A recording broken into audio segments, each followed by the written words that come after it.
Je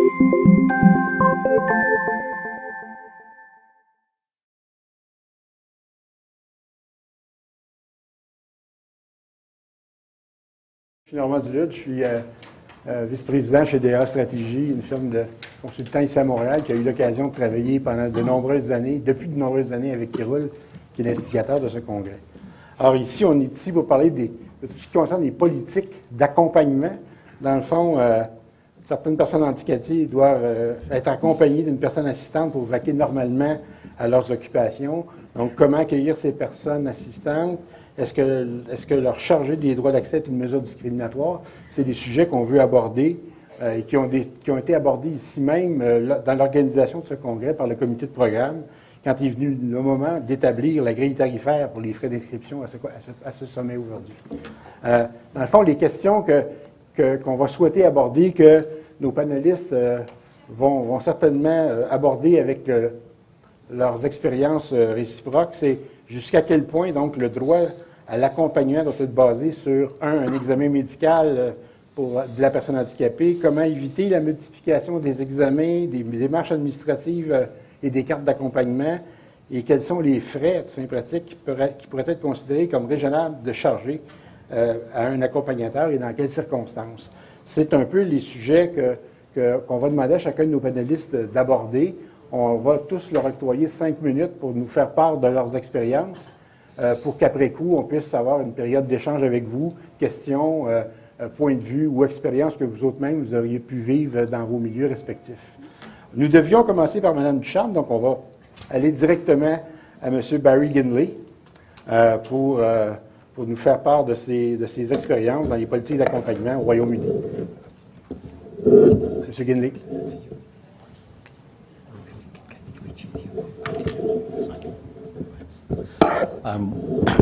Well, good afternoon, everybody. It's nice to be invited to come and speak.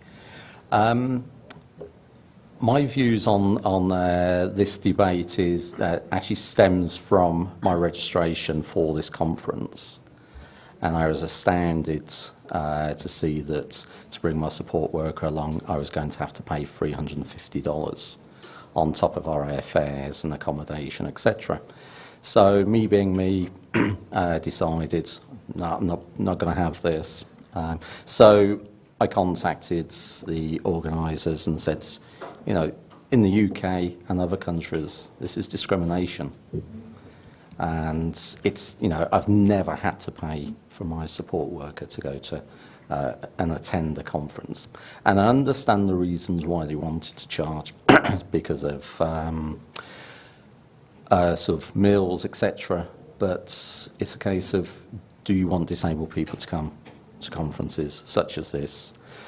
So I referred to the old Disability Discrimination Act, which came into law in the UK in 1995, and which is now part of the Equality Act 2010. And this makes reasonable adjustments, and one of the reasonable adjustments is allowing a support worker, carer, however you want to term them, to come along to conferences or to attend activities with a disabled person because they're helping take some of the strain off of the organisation. And one of the areas I highlight in how this worked was in the 2012 London Olympics.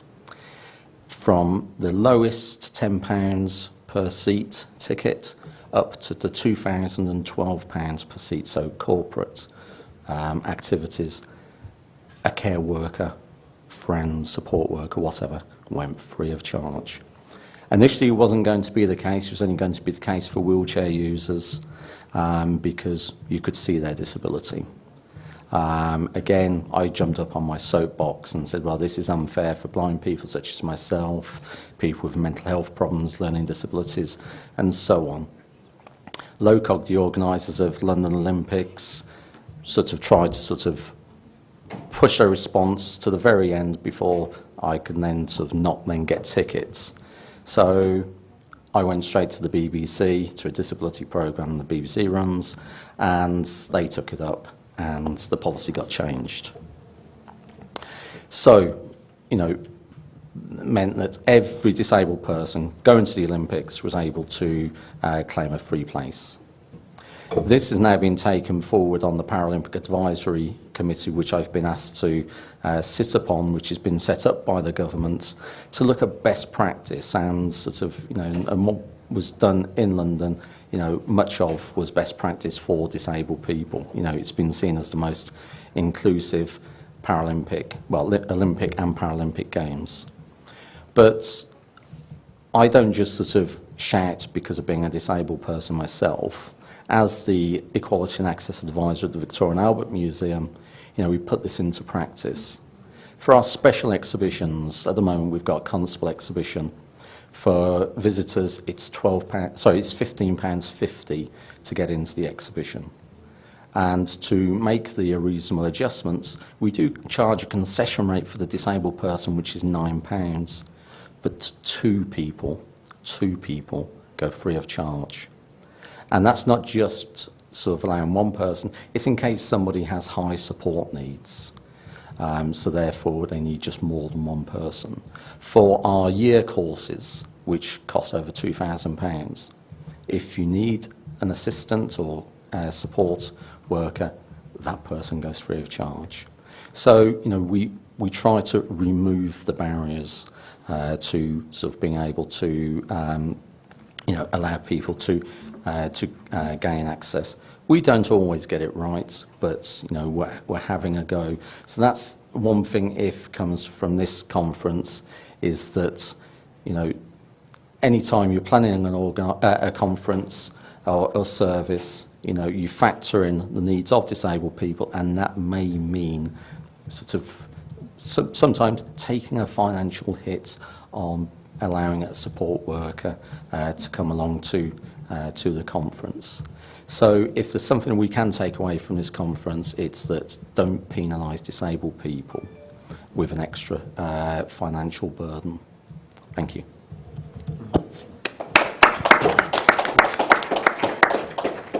Merci, M. Hindley. Passons la parole à Marcus Wiesen, qui est le responsable de la thématique de la culture pour ce sommet. So my role in this debate and discussion, in which all the panelists seem to be agreeing, was that when the organizers intended to charge Barry Moore for the facilitator, I circulated that information among all the programming committee, and we had a debate. And the debate got resolved in favor of not charging the facilitator extra. So I am 100% behind what Barry Ginley says, and to pin it down, it is a matter of inclusive financial planning.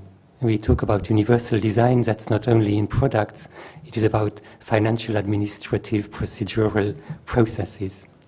We know the UN Convention, it's about access and rights on equal terms. In that respect, it doesn't seem right to charge more.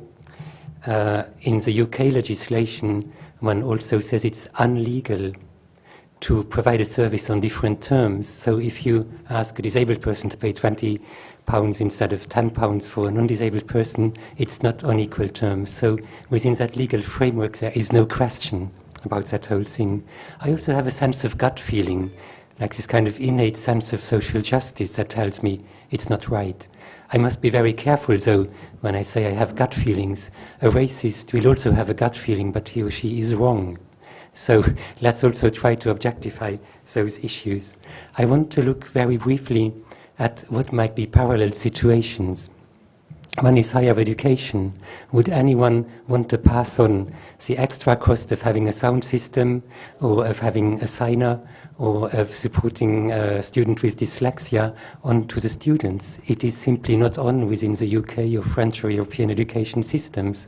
A conference to me has also something to do with informal learning. I see parallels. I see no reasons for that kind of discrimination. I also want to briefly state that what would be the consequences if we, when we work in the field of accessibility and equal rights, charge disabled persons more for our conferences? To me, it would be absolutely to send the wrong signal to the millions and thousands of organizations whom we want through our championships and our good practice and leadership convince to give equal ground and equal access to persons with disabilities. So it is no leadership, it is absolutely the wrong thing. And I have a little bugbear here because in our correspondence it was pointed out that 2 universities, one in Ontario and one in Lisbon, who are going to organize this year and next year conferences about academic research on disability issues, were going to charge extra for the facilitator of disabled participants. And that really shocked me very deeply. I have known for about 10 years that Ontario is one of the provinces of Canada that apparently has one of the most progressive disability legislations. I also know that in Europe and in the US, universities need to make money. They get funding from government funding schemes, in Europe from European ones as well. They make money on the back of disability. It's good they do research on disability. I mentioned that very clearly this morning. But if such organizations then dare charge disabled persons more because they need assistance, I think they really steal the money from the public away, and they show a complete lack of ethical standards. That applies to this university in Ontario and to the one in Lisbon, and maybe the dozens that do it elsewhere. So this is sort of some of my sort of perspectives on it. Thank you very much.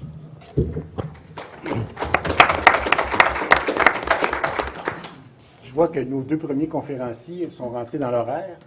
Vous n'avez même pas dépassé votre 5 minutes. C'est formidable. Ça ne pose aucun problème. Merci donc à notre deuxième panéliste. Passons à Mme Penny Harton de prendre la parole pour nous expliquer un peu son point de vue à cet égard-là du World Blind Union.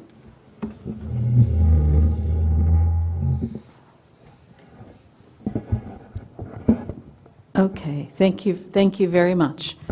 I had actually understood that it was a full 12-minute presentation, so I prepared my notes based on that. But I will take the lead from my colleagues and try to summarize what it was I was going to talk about. One of the issues that I wanted to explain was because often it's considered that it's understood that people using mobility devices need personal assistance, but it's not so easily understood why someone who is blind or has low vision would need personal assistance. We normally phrase it as sighted guide, because in order for people who are blind or partially sighted to fully participate in a conference such as this, in any sort of event, sighted assistance is needed on 2 fronts. One is related to independent mobility, the ability to know where you are, the ability to get around from point A to point B, whether that's finding conference rooms or finding your hotel, getting to and from the airport, and so on. And it also pertains to access to information, the information that might be available in a facility or a program. I'm not here with a sighted guide this time, and I often don't travel with a sighted guide, mostly because of the cost. I work for a very small organization. We have members in 190 countries, but our organization is very tiny. We have 3 staff worldwide, so we simply can't afford the extra costs associated with bringing someone to meetings to provide that support, even though it's needed. And so we would often use volunteers at the source.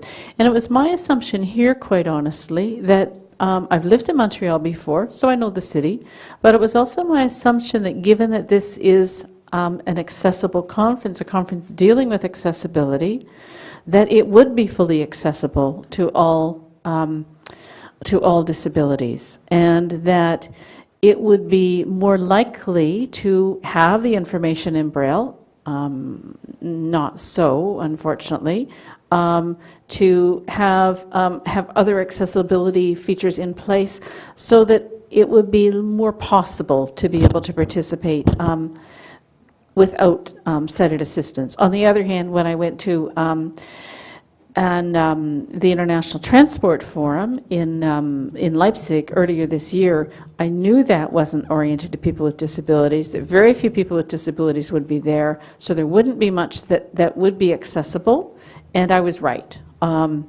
And so in that instance, I did bring somebody with me as an assistance. But for those of us with vision impairments, when we travel, we're in a different environment, so we don't know where things are.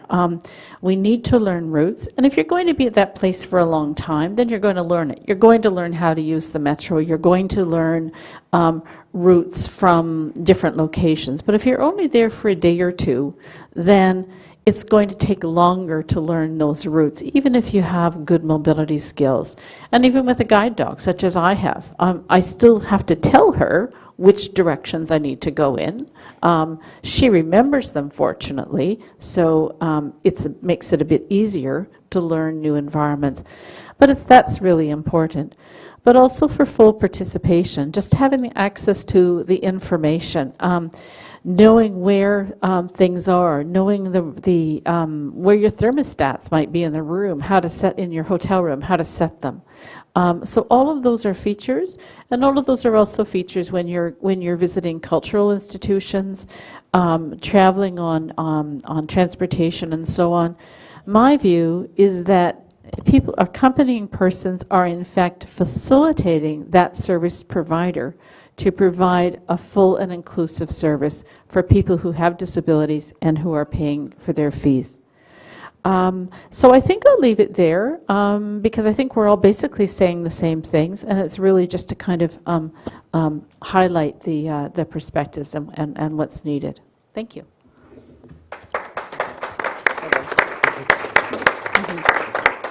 Merci d'avoir fait ça de façon concise, même si ça devient une présentation plus longue. Monsieur le vice-président de ce sommet, à vous de conclure ce panel. Monsieur Ambrose. Yes, thank you very much. We got sound here? Yes. Thank you. I'm here, as you know, as the the co-chair of the conference, and I think also an apology is in order. As you've noticed, we flagged up the fact that the conference itself about accessibility has not proven itself to be an example of best practice as we intended. And that requires an apology, and I do apologize on behalf of the organizers, but it also requires a response in a more systemic fashion to show that we really do intend to improve ourselves in our organization. Not just those who have been at the front line of planning the conference, from Kerul especially, but also it points to the fact that an organization like INAT should have the oversight to ensure that and give guidance to ensure that things are done properly. So we have been actively involved in giving guidance about accessibility of how to make accessible PDFs, for example, and how to make sure that the communications are as accessible as possible. But following on from that, I want to say that I do agree with the participants, the speakers on either side of me. I want to point out a few other things that happen when you don't actually take into account the needs of people with disabilities and those who have assistance with them. Now, I'm living in Athens. I'm English, but I live in Athens. I've lived there for 10 years. And you've heard there have been some economic problems in Greece, and there still are. But the Greeks have had policies in place for many years to provide free services, access to museums, I'm thinking of, and access to the local transport system. So if you come along in a wheelchair, you're quite obviously disabled. So the ticket inspectors, people will hurry you to the front of the queue. You will get treated quite well, and in the museums and so on, you won't have to pay, and your assistant won't have to pay either. So there are, in terms of policy making, there are often systems in place. And why is that? Because disabled people are financially excluded, and especially in Greece, and especially even more now. But there are some consequences of not paying for things, which are a little bit bizarre, really. But if you go to the world-class Acropolis Museum, the new Acropolis Museum, and you present yourself as having a disability, you're allowed in, but you're not given a ticket. So actually nobody's counting, nobody's noticing, nobody's paying attention to how many people actually are coming in as a free visitor. And that's a peculiar consequence of this policy of just giving it for free. And I think it's doing a disservice to everybody that policymakers aren't alerted to the fact that we have people who need a service. They are not paying for it because that's the law, and that's fine, but we still need to count. You know, it's a fairly basic thing. And I'm just flashing that up, highlighting that, because it also allows us to continue without really facing up to the issue of if people should be discriminated against, actually. But having a service is great, but it should also be something that we pay more attention to in our policy making and enumerate, you know, find out how big is this issue. And that's the only way you can start to tackle the issue of if people should pay or should not pay. So in a sense, that whole discussion has not taken place or doesn't take place in some areas because of the lack of the visibility. I'd also like to point out that on the level of businesses, we have something we call the ENAT Code of Good Conduct, which is something that we put together in 2009. It's the only international commitment label for accessible tourism providers. And the ENAT Code of Good Conduct is a commitment label for businesses and public sector to recognize their efforts to promote accessible travel and tourism. There are 8 points to this. It's on our website. It has a tab of its own on the main page, ENAT Code of Good Conduct, and we have 8 points there. So I'll just quickly give you some insight into those. First of all, the business that signs up says that they have a commitment, first of all, to recognize equal rights, to recognize that all people have the right to enjoy tourism, whatever their background or abilities, and we work to promote this right in our activities. So that's the first thing a company has to sign up to. Secondly, personal attention. We welcome all customers and make it our priority to meet their individual needs. So it's an adjustment. It's part of the mindset that you have to take into account people have individual needs and not just treat everybody as en masse. Thirdly, that the company is actively involved in trying to remove and prevent access barriers. So they're committed to planning and carrying out improvements in their infrastructure. Fourthly, improving their knowledge and competences and skills. They commit to doing that by following good practices that we present through ENAT. They monitor and they also monitor their organization. They try and work with accessible suppliers, and they treat complaints seriously. They have a procedure for handling complaints. And finally, we ask them to indicate the name of a person, that position of that person, and their telephone number and their email address, so that the public in general can complain to somebody or give advice to somebody if they have any kind of issue with the service that's given.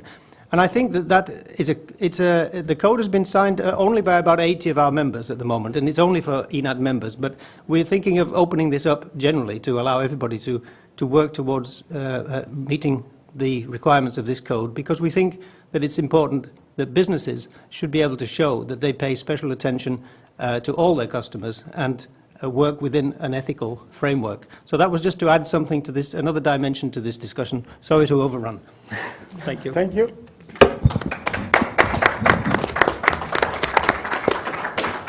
Nous serions supposés d'avoir Mme Ducharme, la présidente de Kirul, je pense qu'elle est encore pognée à la télévision, donc elle ne peut pas joindre à nous, mais de toute façon, si elle se joint à nous, elle pourra vous donner son point de vue. On est ici pour la demi-heure qui suit pour échanger entre vous et les panélistes, voir si vous avez aussi d'autres expériences et d'autres points de vue que ceux qui ont été abordés ici. Madame?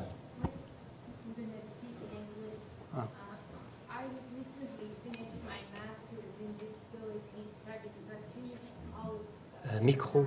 Microphone.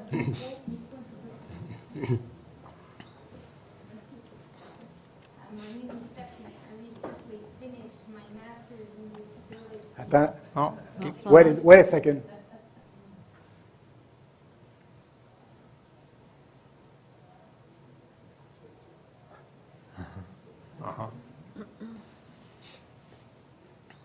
Technology. Yeah. I'm sorry. Okay. I recently finished my master's in disability studies at Trinity College Dublin, and part of my master's I went for an Erasmus program in Portugal, and I asked the disability service, well, can I have a facilitator, a note taker? So, oh well, the first thing the person, well, I don't think they will pay, but what I say is that disabled people must ask. If we don't ask, we won't get things changed. And we have to challenge the opinion, the way people think, to make things change. Yeah. Anyone?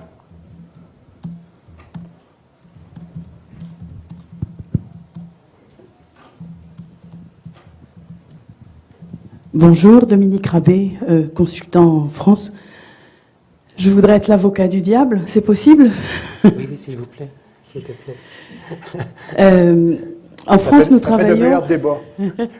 En France, nous travaillons sur un concept d'égalité des chances. Et nous travaillons pour que le maximum de choses soient faites pour accueillir, pour faire en sorte que les personnes en situation de handicap soient incluses dans la société. À partir du moment où des personnes, je parle du tourisme maintenant, à partir du moment où des prestataires, des producteurs vont faire des efforts, on va nous leur dire qu'il y a une clientèle, que économiquement, c'est des personnes fiables et ça va marcher en business. Et puis après, on va leur dire ah oui, mais c'est peut-être des clients gratuits. Alors, c'était pour réagir sur l'intervention d'Ivor. Il me semble, sauf si je n'ai pas compris, mais il me semble qu'il y a une différence entre prôner la gratuité pour la personne handicapée. Pour moi, c'est pas du tout bien. Je ne suis pas sur ce schéma-là. Je pense qu'il vaut mieux que ça soit un client à part entière et qu'il ait un produit qui correspond à son attente. Ça, c'est une première partie du débat. Et la seconde partie du débat, c'est quand le prestataire ne peut pas offrir le service et que l'accompagnateur est indispensable. Alors là, oui, le prestataire doit faire quelque chose pour que l'accompagnateur soit gratuit et devienne finalement, pallie l'absence du service du prestataire touristique ou culturel. Je ne sais pas si je suis claire, mais je crois qu'il y a ces deux niveaux dans les questions que nous nous sommes posées jusqu'à présent. Il y a ces deux niveaux de débat et que l'accompagnement, ce n'est pas la gratuité pour la personne handicapée, mais bien pour son accompagnateur quand j'ai rien fait pour que la personne soit autonome dans mon produit touristique. Qui veut intervenir auprès de ce que Madame me dit? Non? Oui? Yeah, yes, sorry, I'm listening to the translation. So, I think that you've hit on a very important point, that just giving services away for free, it is a slightly different dimension of this question. And ideally, and you could see in the countries where things work a little differently, that really a disabled person should have the freedom to spend their money the way they want to, and should have the financial capacity to decide whether or not they want to go to the museum, and then they would decide whether or not to pay to go to the museum, I think. And ideally, this is the concept of the independent living movement, that the financial support that you get is for your disposition, and you decide how you spend that money. But in many countries, Greece included, we don't have a system like that, because the country seems not to be rich enough, or the social services are not adapted that way. And that's the harsh reality for most people. And that's why we end up having this peculiarity, this anomaly of treating people to some advantage. It appears to be to some advantage to allow them to have access to culture, to have access to transport and so on. But it perpetuates a system which is not sustainable in the long run, I would say. Yeah. Barry? Yep. Yeah. Okay, thanks.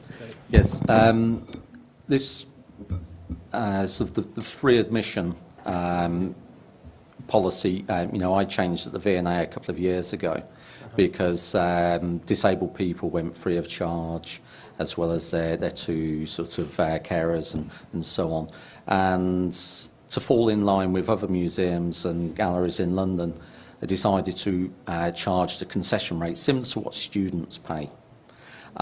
Because, I thought it was important that disabled people, sort of are seen as paying customers. We don't obviously sort of pay the full price, but then there's no reason why not. But as long as we don't discriminate by charging their support assistants. And this is a policy that we introduced into football for vision impaired people when I worked for RNIB to allow blind sighted people to go to football, pay for their tickets, but their guides went free of charge because, this is something that we've been doing all of our lives, so why stop when you just begin to lose your sight? And so with having a free sort of guide to go with you, who hopefully is a football fan as well, and hopefully supports the same football team, then it's a case of, you can still go out and lead those independent lives. I'd like to add something. My sensitivity is very much in line with what Barry Ginley said. But I lived for 25 years in England, and I have been living now for 6 years in France. And I meet more people in France saying disabled people, when they attend a cultural event, should pay full price. And it seems that the notion of dignity and recognition is associated with paying the full price. And in Britain, perhaps slightly more people think a reduced price may well be a good option. And I'm quite happy with that. It gels with me, it resonates with me. And partly because I realize that people with disabilities have permanent add-on costs to their lives generally. And anything that can help a bit, provided there is a cost structure that maintains the dignity and respect, it is actually a good thing. I would also, in terms of my social thinking, think that people with disabilities, like people from Black and minority ethnic communities, are much, much more likely to be unemployed and to live below the poverty line. Now, many museums offer wageless people reduced prices, and the issue could be addressed that way. But I have no problems with actually simply all people with disabilities getting a reduced price ticket. There is an added complexity to the issue when I look, for example, at blind people visiting museums. Let's say a destination for all like Angers in France, beautiful medieval town, outstanding architectural heritage, one of the great 13th century churches has become a visitor center. There is a collection of 6 or 7 objects that blind people can touch. The entry price is actually not very high for everybody. It's €5. That's the equivalent of, I think, 6.5 Canadian dollars. But blind people pay the same price. And I am not so sure I am confident with that, because the experience they get is, of course, a fragment of the whole visual sensory experience of most visitors.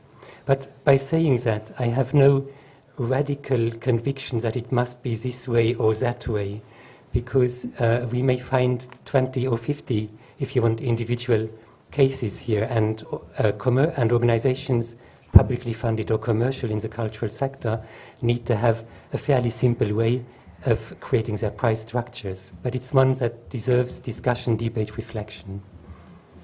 C'est bien avoir des questions d'avocat du diable. Vous voyez, vous avez plein de réponses à cet égard-là. C'est exactement ce qu'il faut pour faire aller le débat. On vous avait promis Mme Ducharme. Alors, elle est arrivée. Je vais donc lui laisser la parole pour donner le point de vue, dans le fond, et la position qui roule sur ce sujet de l'accompagnement. Mme Ducharme, à vous. Merci beaucoup. Je vais vous parler de la réalité pour ceux qui ne sont pas du Québec, de la réalité qu'on a, avec laquelle on vit ici au Québec, ce qui nous complique un peu la vie. C'est que, d'abord, il y a cette politique à l'accompagnement qui, quand elle est appliquée et applicable, Habituellement, c'est principalement pour les gens qui ont un besoin d'accompagnateur. L'accompagnateur est gratuit. On a une carte à l'accompagnement qui est locale, donc la carte à l'accompagnement qui est la carte québécoise, mais on a aussi des juridictions qui sont fédérales et on a déjà, juste pour ce qui est culturel, 2 cartes à l'accompagnement qui sont indépendantes l'une de l'autre. Vient se greffer à ça une carte à l'accompagnement pour le transport en train, un autre pour le transport en autocar. Alors, vous vous imaginez ce que peut avoir l'air notre portefeuille. Je n'envie pas les hommes qui n'ont pas de sacoche pour mettre toutes les cartes au lieu de mettre le portefeuille dans la poche. Donc, ça devient très complexe à gérer. D'abord pour le nombre de cartes, ensuite pour les critères précis de est-ce qu'on a droit, est-ce qu'on n'a pas droit à un accompagnateur en fonction que c'est une nécessité ou pas. Nous, ce qu'on a trouvé comme suggestion et comme proposition, c'est que puisque toutes les personnes doivent fournir un rapport d'impôt, pourquoi ne pas présenter cela comme solution? Si, selon mon rapport d'impôt, j'ai été déclarée comme étant une personne qui a une déficience, qu'elle soit motrice, visuelle, auditive ou peu importe, donc c'est officiel. Je suis une personne qui a des limitations. Alors pourquoi ça pourrait pas être cette seule preuve-là qui me permette d'avoir l'accompagnateur gratuit? On comprendra que la majorité des gens vont être d'accord avec le fait qu'on ne charge pas 2 fois à une personne pour une entrée dans un lieu culturel ou pour quelqu'un qui doit se déplacer avec un accompagnateur. Donc, pourquoi ne pas se servir d'un service qui est central, donc le service d'impôt, et qui, là, on demande une fois un rapport médical. Parce que là, vous comprendrez, je vous ai parlé de plusieurs cartes, mais chacune de ces entités-là qui nous fournit une carte nous demande aussi un rapport du médecin. Et comme dans certains cas, ici au Québec, les médecins ont le droit de nous charger pour l'examen médical, bien, on se retrouve encore là avec une surcharge de frais quand on veut avoir droit à ces cartes à l'accompagnement-là. Donc, en gros, nous, on pense que oui, il devrait y avoir une gratuité à l'accompagnement quand on utilise ces services-là, que ce soit en transport, en hébergement, en transport, en lieu culturel, en activité touristique. Mais on pense aussi que la simplicité se ferait par une seule carte qui nous permettrait d'avoir accès à l'ensemble de ces endroits-là, et que ce soit au niveau provincial ou au niveau fédéral. Donc, en gros, c'était notre position sur le sujet. Est-ce que dans d'autres pays, on a les mêmes problématiques de cartes que Mme Ducharme vient de dire, messieurs, mesdames? Ou si c'est un cas particulier, le Québec, à cet égard-là?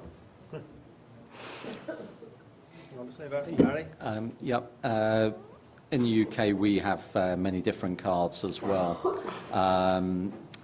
We don't get free transport.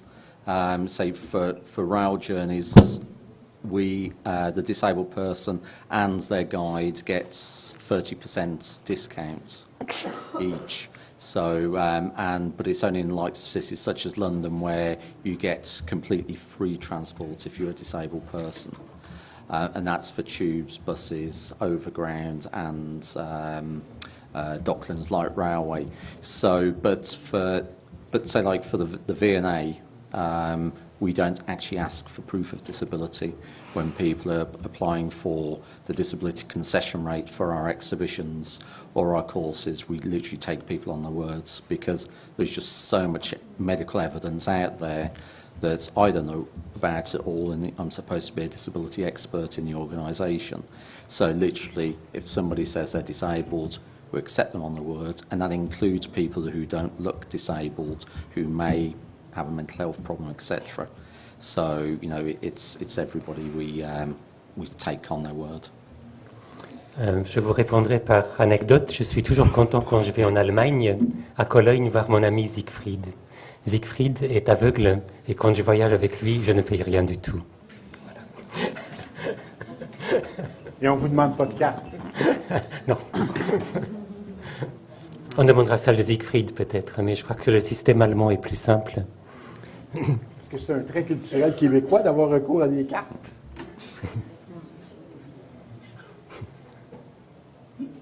D'autres interventions? Voilà. Oups.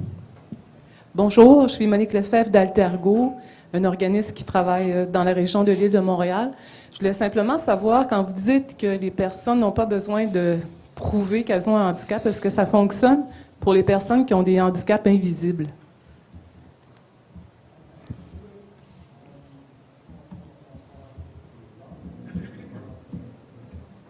Tu peux répondre?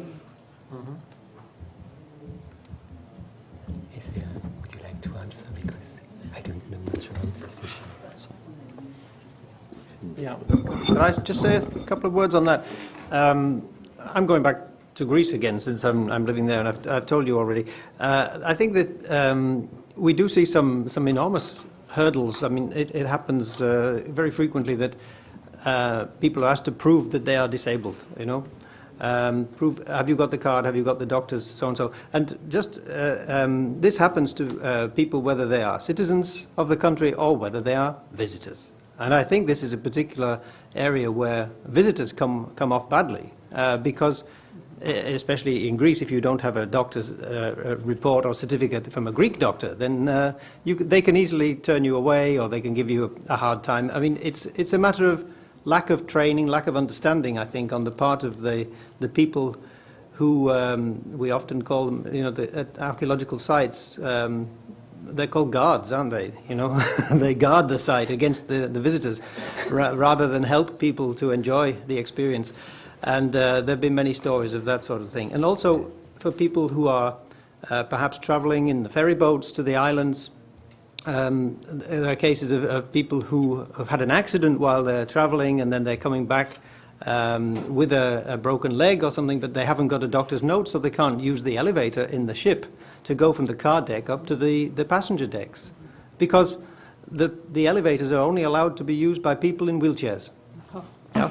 So we make all sorts of rules and constraints for ourselves, which unfortunately the people in the travel industry, people whose job it is to help and assist customers, if you like, they don't always have that attitude. They're there really to guard the rules and to make things work according to the rules, without really perhaps not having the authority to take that small initiative, which is to give people the benefit of the doubt and so on.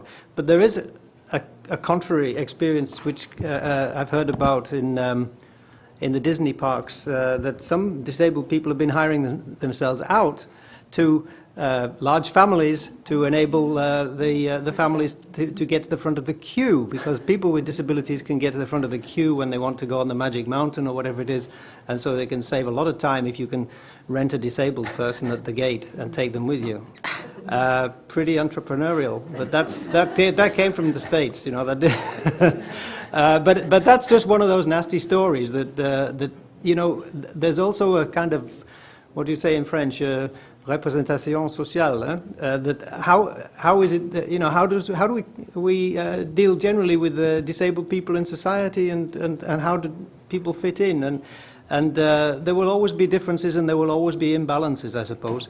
But the important thing is that we try to make rules that are fair, but also transparent and easy to work with, because there will always be people whose job it is to work according to certain rules, and if you make them too difficult or make them too abstract, perhaps, or too concrete, even you end up having some difficulty. So the people making the rules, making the cards, and so on, they need to put themselves in the position of the customer. It's as simple as that, I think. Yeah. Sure. Hold on. Okay, thank you. I think that Ivor raised a really good point about the issue of visitors, because I know myself, living in Toronto, that I have a card issued by the National Organization for the Blind in Canada, which is pretty useful in most parts of the country, and that's often the card I would need to access perhaps the symphony, to take a guide with me on the symphony, on Via Rail, and so on and so forth. But for visitors to come to Canada, they don't have access to that. It's the same when I go to London, England. I pay the transit fare. I don't necessarily have a card that gives me access to a reduced transit rate, or to take a sighted guide with me when I'm traveling to a facility. So I think one of the issues is how do we ensure that the accompanying person service and benefit is available to all persons with disabilities who are traveling to a particular location, not just for those who are resident there, and then also how do they find out about them and what's available and how it can work. Would be nice if that were part of the Canadian-European Union Free Trade Association, huh? Yeah. When it comes about in 2 years' time. Yeah, why not? Monsieur, tu veux intervenir? Mutual recognition of status. Not bad. Bonjour, mon nom c'est Martin. Je travaille pour l'Association culturelle sourde du Québec et aussi je suis accompagnateur d'une personne sourde aveugle. Souvent, lorsque... Est-ce que vous m'entendez? Oui. Oui. Yeah. Bon. Souvent, ici au Québec, il y a des petits services pour le transport en commun, mettons, c'est gratuit. Si tu vas dans les musées, oui, c'est gratuit, c'est bon, oui, mais ce qu'on comprend, au niveau du Canada, ça, c'est ça le problème. Si tu prends le train, un bateau, l'avion, moi, j'accompagne la personne sourde aveugle. Dans ma langue, je parle sa langue. Ils ne peuvent pas, eux, nous offrir leur propre accompagnateur. Mettons qu'ils vont dire, ben non, l'autre personne, c'est un tarif réduit.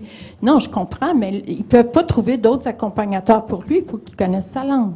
Avec l'ONU, ils ont signé déjà l'égalité aux personnes handicapées. Puis, il y a des pays où est-ce qu'ils sont qui sont peut-être moins riches, puis ils ne peuvent pas payer pour les personnes sourdes aveugles. Quelquefois, ça va être le tarif réduit, oui, c'est vrai, mais c'est dommage parce que c'est une situation qui est triste parce que souvent, l'accompagnateur peut pas, la personne sourde ne peut pas se faire accompagner par quelqu'un d'autre. Parce que des fois, qu'il y a des personnes, si sont aveugles, oui, peuvent se faire accompagner par...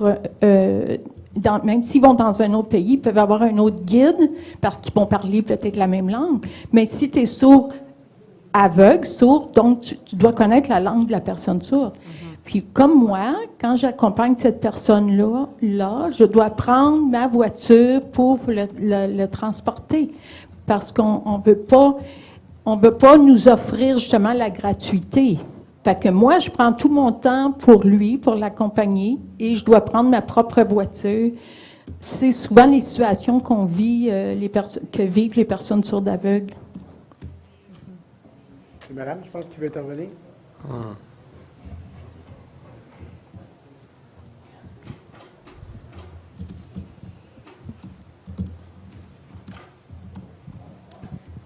So I'm definitely all for equal access, like everybody else here in this room.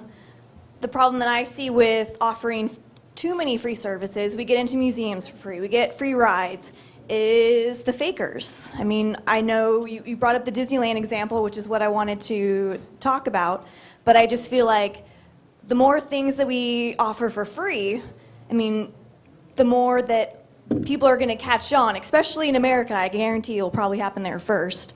But, people will take advantage of the system, and then more businesses won't want to comply with all of these new rules. It's like, I don't want to put in a lift for my accessible bus because, I'm not going to be making any money from all these people who are going to be riding it and using it. So I definitely think the issue of people who are not actually disabled and who are faking it is something that we definitely have to consider. And I'm definitely way more in favor of a reduced fare, for sure.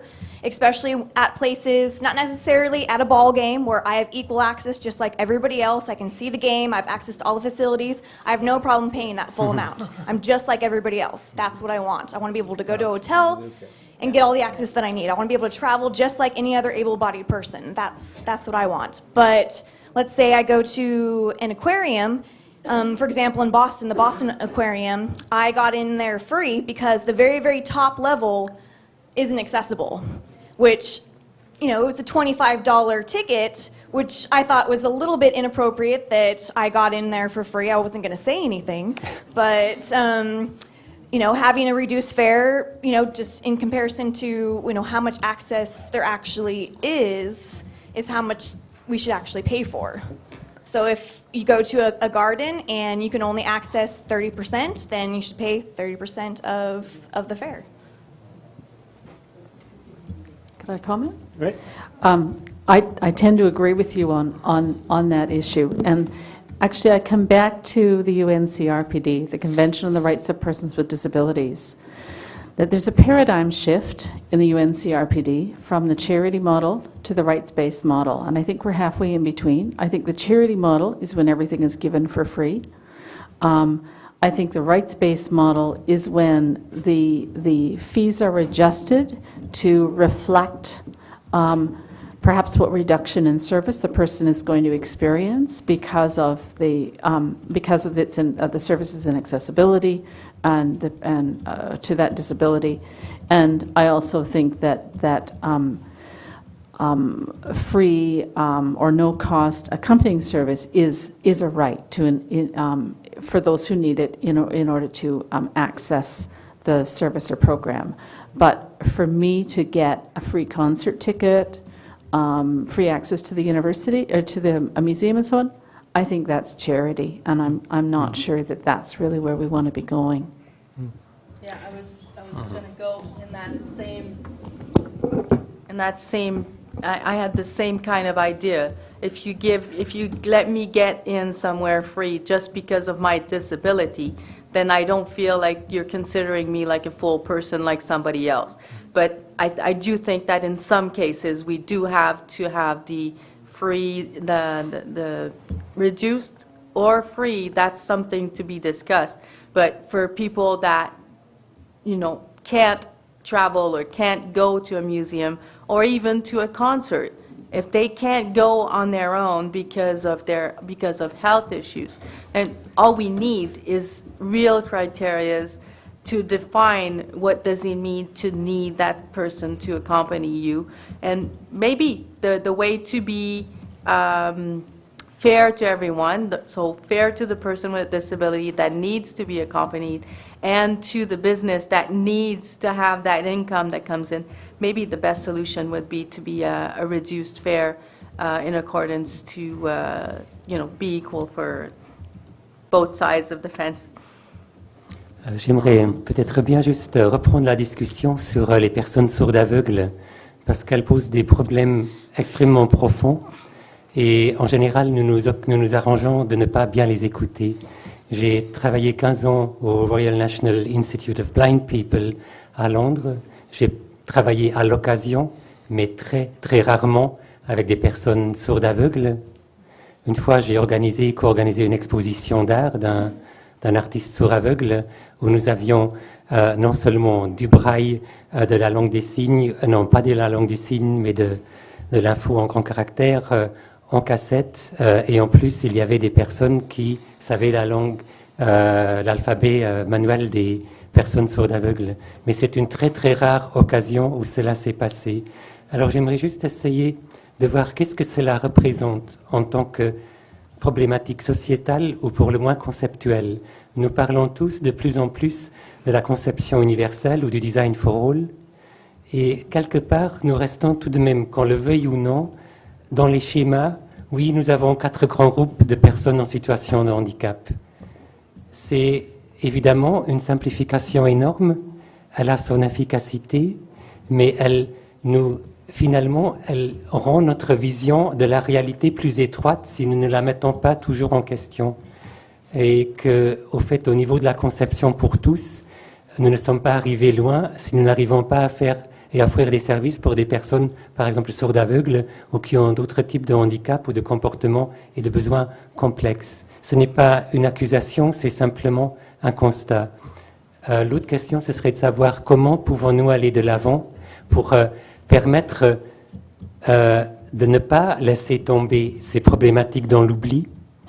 Et là, je pense qu'il y a des réponses surtout au niveau du secteur public, des pouvoirs publics, des gouvernements, et de se dire qu'est-ce que nous allons faire pour au fait, offrir beaucoup plus d'accompagnateurs, pour former beaucoup plus de gens qui savent parler l'alphabet manuel, pour que l'égalité, qui ne sera jamais entière, sera la plus grande possible. Voilà. D'autres interventions, André?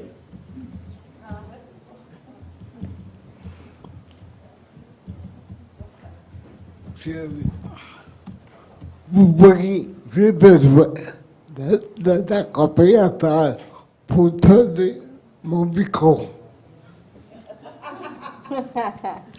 Puis encore, on ne comprend pas. D'accord.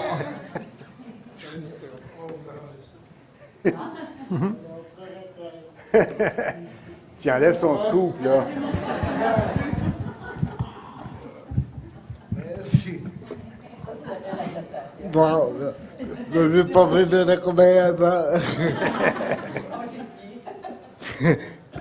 C'est que l'accompagnateur est un prolongement de l'handicap. Si on n'a pas d'aide, on ne peut pas pratiquer nos activités. Pareil, si je prends l'avion et je n'ai pas d'accompagnateur, je ne peux pas manger dans l'avion. Je ne peux pas aller à la salle de bain. Et pour moi, c'est un prolongement de la mobilité. Et le problème, c'est pas là. C'est que plus on va donner la possibilité de voyager à des personnes handicapées, plus l'industrie touristique va voir qu'une clientèle. C'est pas vrai qu'on n'a pas besoin d'accompagnement. Le Canada tombé. T'en prends deux, tu vois, le micro, puis un monsieur pour moi, je dis que plus on va avoir d'accompagnement, plus on va utiliser les emplois accessibles, plus on va voyager. Et que il faut le voir de nos côtés. Oui, la personne handicapée devrait payer le même prix que tout le monde. Mais l'accompagnateur, on pourrait avoir différents critères, comme l'avion. C'est pas pareil comme le cinéma. Et que il pourrait avoir des critères tout d'accompagnement par secteur. Et voilà.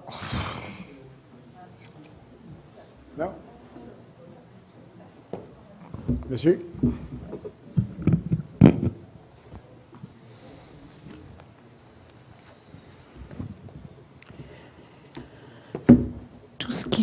Lorsqu'on parle de politique d'accompagnement, justement, on demande souvent au niveau de la vision, quelle sorte de vision que la personne a, quelle sorte d'handicap elle a, dans les critères. Mais lorsque tu as un double handicap, à ce moment-là, il n'y a rien qui parle de ça, de double. Des fois, tu peux en avoir même multiples handicaps. Quelquefois, ça peut être justement au niveau des yeux, de l'audition. Donc, on ne nous permet pas de comprendre. C'est comme ils ne comprennent pas qu'ils ont besoin d'accompagnateurs. Donc, il ne faut pas... OK, on dirait qu'ils pensent juste l'oreille ou juste la vision. Mais lorsque c'est les deux ensemble, il n'y a rien qui parle de ça. C'est un peu ça le problème. Et ça fait 30 ans que cela dure. C'est vrai, il nous faut trouver des moyens au niveau de la société civile et des pouvoirs publics d'agir là-devant, même dans un monde en crise économique. Il en va de notre humanité. J'ai un micro, monsieur?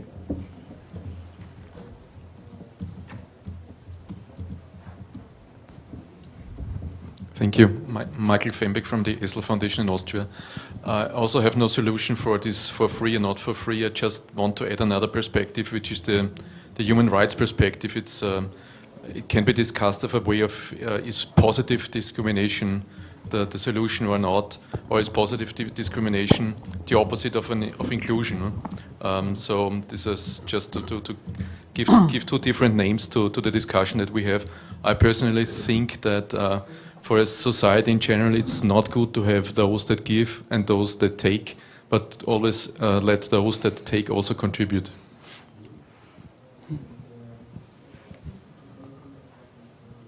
D'autres interventions?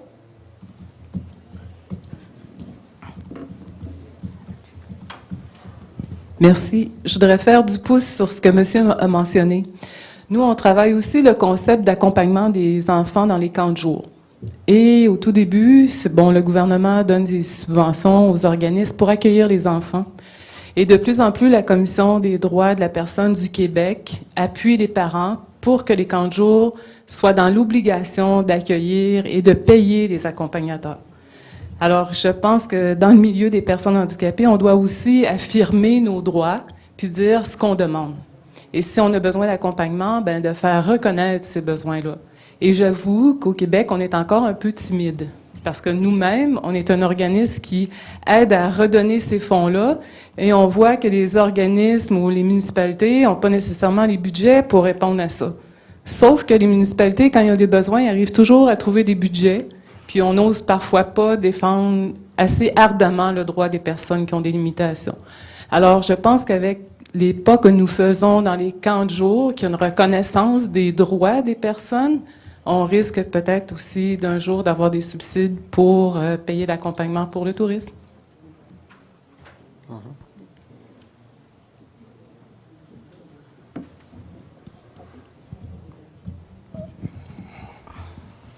Bonjour, je m'appelle Daniel Thomas Barabas. Je dirige une association de tourisme à Paris. Ce que je voudrais dire, c'est que dans le cadre du tourisme, on accompagne énormément de personnes sourdes et malentendantes, que ce soit le degré de surdité, aussi avec un double handicap, maintenant de plus en plus depuis 2 ans, des malvoyants, des personnes en fauteuil, etc. Et ça demande un énorme budget. On sait déjà d'avance qu'on ne trouvera jamais ce budget. Le gouvernement n'a pas d'argent, etc., etc. Vous savez comment on fonctionne? Ce sont nos ressources propres qui nous permettent de dire oui ou non, on peut prendre tel ou tel handicap associé. Et c'est des fonds qui sortent considérablement de la société, en fait.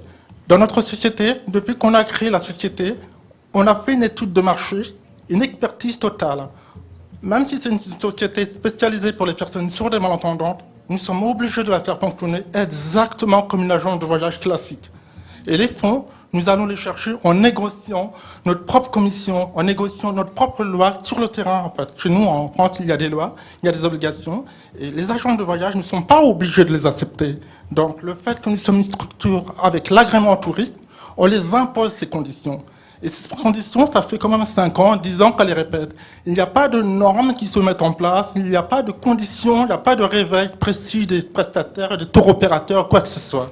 Je suis allé aux États-Unis, je suis allé au Canada, avec Joanne qui est à côté de moi, en Allemagne, etc. Chaque pays a sa propre façon d'avoir ses accompagnateurs, rémunérés ou non rémunérés, engagés ou non engagés. Et également, pour répondre à madame, aussi parfois des familles désespérées qui ont des personnes sourdes, malentendantes, aveugles, font des efforts considérables financièrement à payer en double. En fait, je pense que ce système ne va jamais changer. Je crois qu'il est réel, concret, il faut qu'on le comprenne aussi. Alors, qu'est-ce qu'on peut faire aujourd'hui pour dire que l'accompagnement peut avoir 2 parties, etc. Voilà.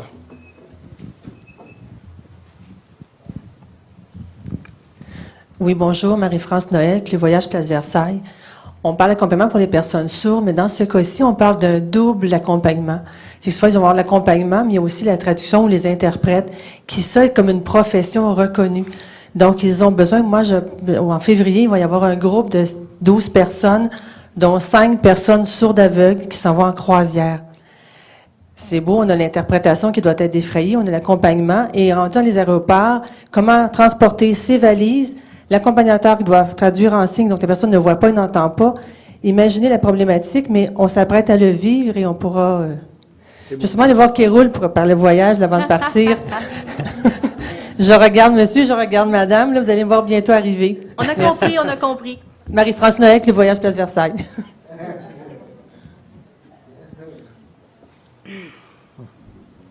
D'autres interventions? Est-ce que, messieurs, dames, vous voulez un mot de la fin? Parce que s'il n'y a plus d'autres interventions de la salle, je vais vous laisser une conclusion quelconque. Je commence par monsieur. Quelque chose à dire pour conclure? Je crois qu'on a soulevé de vraies questions. Je pense juste pour conclure, j'ai quand même l'impression que la plupart des gens, que la grande majorité, ne veut pas la gratuité pour des raisons de dignité, pour des raisons d'en départir d'une civilisation de la charité. C'est déjà bien de le savoir. Après, on se rend compte qu'il y a peut-être des visions différentes, et elles sont aussi différentes, par exemple au niveau des infrastructures culturelles, qu'il y a les institutions privées et celles qui sont publiques. Et là, le type de rabais qu'on donne va changer. Je me rappelle en Angleterre que les théâtres privés, ils donnaient pas forcément la gratuité à l'accompagnateur. Il s'agit là, entre autres, d'une réalité financière beaucoup plus cruelle du grand capitalisme du Far West, mais c'est une réalité aussi qu'on ne peut pas tout à fait dénier. Donc là, des structures offrent des solutions différentes. Ce qui me plaît simplement beaucoup, c'est pas qu'on ait toujours besoin d'être d'accord avec les autres, mais qu'il y a un grand accord sur cette idée de, oui, payer pour des prestations, mais quand nous sommes dans le cadre d'une conférence, par exemple, que les frais d'accompagnement ne soient pas chargés à la personne handicapée. Et là, je pense que nous avançons un peu dans notre conscience civilisatrice de nous-mêmes, de notre capacité de nous améliorer nous-mêmes. Voilà. Monsieur Guedlin? Okay. It is a difficult area, but sorry. As I would see it, as a disabled person, personally, I don't mind paying for services and sort of attending conferences, etc. But when we then get asked to, and to be charged for assistance if we're providing our own assistance, that's when, I personally feel that we should be making the reasonable adjustments and allowing the assistance in free of charge, whether it be one or two, depends upon the person's needs. As I mentioned earlier, for our exhibitions, we allow up to 2 people in free of charge in case somebody has very high support needs. So you do have to consider the individual and their specific needs. And I often find that disabled people are happy to share their sort of, and to sort of voice their needs and their wants. So organisations ought to listen to their customers, regardless of whether they have a disability or not. Monsieur Ambrose? Yes. One of the things we haven't actually touched on, in Europe, we have a process going on towards establishing a European Accessibility Act. The process has been very long. The idea behind the Act is that there should be equal access to people with disabilities to all goods and services. So this is a kind of European version of the Equality Act in the United Kingdom, if you like. And this hasn't arrived yet. It's still something that's under debate, under discussion. The European Commission has been preparing this since 2011 at least. And there are various reasons why it hasn't come about, but one of them seems to be that the member states are not ready. We have to do things by consensus in Europe. So Europe is a little microcosm of the rest of the world in this respect, that we try to make rules for many countries, but there is the principle of subsidiarity. So the countries have the right to make rules at their own national or even regional level if that's where the solutions are best given or solved. So I think it may still be some time before we get a European Accessibility Act so that there is a level playing field, so that you can, in particular, you can expect to get the same treatment in every European country, and then there shouldn't be these differences between the way that you're treated as a disabled person, the rights that you have and the obligations that you have. So this is the ambition behind this legislation, which it is argued would be a better situation for business as well, because then they know how to behave, how to operate, and everybody is doing the same, so there's no, let's say, competitive distortion in the marketplace in Europe. And that is the big idea. That's not the political, but the economic idea behind Europe, that there should be free access to goods and services, or equal access, and throughout Europe, free movement. So we have a situation where we're still waiting, as was said this morning, we're waiting for the lawmakers to work on this. But it's not all about the law, and there are, of course, different cultures, different approaches to solving these problems. But I think, with respect to this conference and the purpose of our summit, this is clearly an issue which just popped up, like Barry gave a shout and brought it onto our agenda. It wasn't something that had been planned by the program committee that we should have a debate about this, but it's clearly something, this issue about payment for service and payment for assistance, the whole issue about how society treats people with disabilities in economic terms as well, is something that we need to take forward in terms of our declaration from the summit and in terms of our work program that we should institute following the summit. Merci. Martin? Yes, I won't repeat what's already been said because I think we're all in agreement around moving from the charity model to the rights-based model and so on. I do think that one issue we'll need to come to terms with is how to deal with access for accompanying persons when people are traveling, whether it's on business, whether it's in tourism, because it's one thing to have the access in the city in which you live, but I know, for example, in my city of Toronto, there are concessions for the transit and the local transit, but they're not provided to people who are visiting.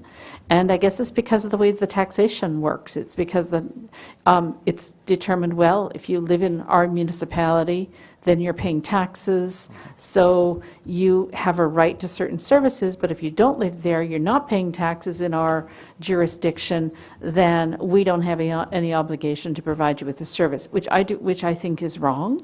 And so I think it's something that we really need to look at in terms of how do we make sure that those who need those concessions and need to have accompanying persons with them, that they're not bearing an inordinate burden when they're visiting whatever city or country it might be. Good.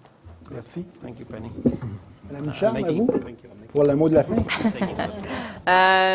Je crois que pour le mot de la fin, je lancerai une autre question qu'il faudra répondre une autre fois. Mais si on considère le fait que on voudrait offrir la gratuité à l'accompagnateur ou un pourcentage de rabais à l'accompagnateur, mais peut-être qu'il faudrait penser à une façon de développer un fonds qui pourrait aider les entreprises qui auront à offrir un service qui normalement aurait été payant. Et donc, l'aider dans cette démarche-là, de ne pas perdre un revenu complètement, mais d'avoir un fonds commun pour toute entreprise qui offre des services où on pourrait avoir besoin d'un accompagnateur et où là, la personne qui a des limitations, qui a besoin d'un accompagnateur, n'est pas pénalisée en payant pour 2 personnes, mais aussi l'entreprise ne sera pas pénalisée complètement en offrant le produit gratuitement. Vous étiez tous conscients et conscientes qu'on ne réglerait pas le problème aujourd'hui. On était là pour soulever un certain nombre de questions, un certain nombre d'hypothèses. La question de l'universalité joue de façon importante. Monsieur parle d'arriver avec un projet législatif en Europe. Madame Ducharme parlait d'au moins avoir des règles qui sont les mêmes pour l'ensemble du Canada. Et à un moment donné, il faudra, si on veut parler de tourisme à l'international, faire en sorte que tout ça se tienne les pays les uns par rapport aux autres. Le débat est certainement lancé. Ça permettra éventuellement de faire cheminer un certain nombre d'hypothèses. Vous avez été très studieux, vous avez été très disciplinés. Je vous remercie tous et je remercie aussi à votre nom à tous nos panélistes. Merci.